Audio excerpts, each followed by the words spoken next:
When I was a little girl, the first pie I ever made for Thanksgiving holiday was pumpkin. My mother gave me a recipe that was easy to follow, made with fresh pumpkin puree, ginger, cloves, and some brown sugar.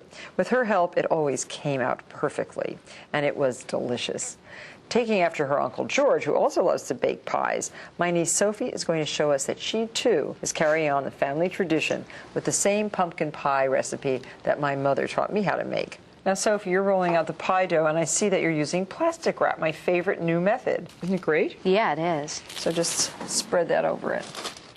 Sophie's been baking pies with me for a very long time, and I really enjoy working with her because she's very proficient in the kitchen.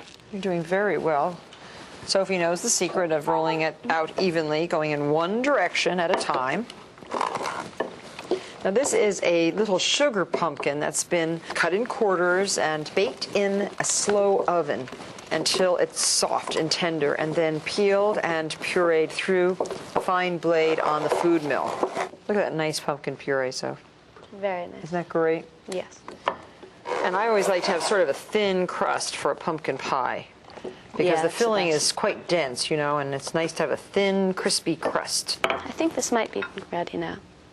Looks good. Okay. Just go like this. Watch. Da.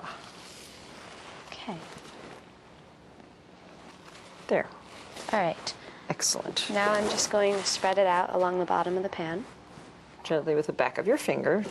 Now, to get rid of the excess dough, I'm just going to take these kitchen scissors and trim around the edges.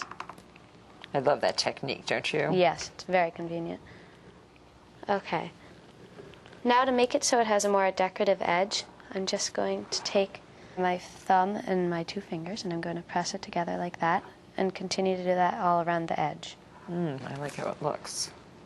Just continue to pinch it around until you get to the other side. And when I'm done with this, I'm just going to brush it lightly with some egg. Oh, you want me to make a little glaze for you? Oh, yes, please. Okay. And that will make it. That will give it the golden color in the oven. So 1 egg. And then we're going to need another egg for our filling because we need 3 eggs for our filling. Just a touch of cream.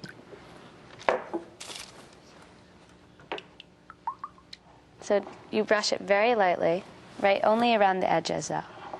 It looks very good. Thank you. And then I think I'm going to chill this while you make the filling, if you don't mind. Oh, that's a very good idea. So it doesn't get excess shrinkage, you know, when it's so warm. Uh-huh. Okay. Fabulous. Okay, I'll take care of that. Now, why don't you just start on the filling? Right here I have a cup of packed light brown sugar, and I'm just going to empty that into the bowl. And I'm going to add 1 tablespoon of cornstarch. Okay, I'm listening. Okay. And half a teaspoon of salt, which is already measured out here. 1 teaspoon of ginger. Then 1 teaspoon of cinnamon as well. And 1/8 teaspoon of cloves. Okay. Wonderful. Now what goes into that is 1.5 cups of fresh pumpkin puree with this sugar pumpkin. Sophie started baking with me when she was, very young, like 4 years old. And she's always very active in her mother's kitchen. You have a lively kitchen, which I like very much. Yes, me too. I'm lucky. Now I'm going to take 3 eggs. Now before I add the milk, I think I'll just beat this all together. So you have evaporated milk. Yes. And it's 1.5 cups. Okay, I think I'm ready for the evaporated milk now. That gives it the lighter color when it's in the oven. And the richness of flavor. Yes. That creaminess, which I love so much. So I'll beat that up a little bit more. And the oven is preheated right now to 425 degrees. And we're going to put the pie in as soon as we get the filling in. I'll go get the pie crust out of the freezer because it should be just chilled. I'll keep on beating this. Okay. See how it's just firmed up very nicely? Uh-huh. We put it on this tray here so it doesn't drip into the oven, make a mess. I'm very proud of you, Sophie. Here, I'll scrape out for you. I think What do you think?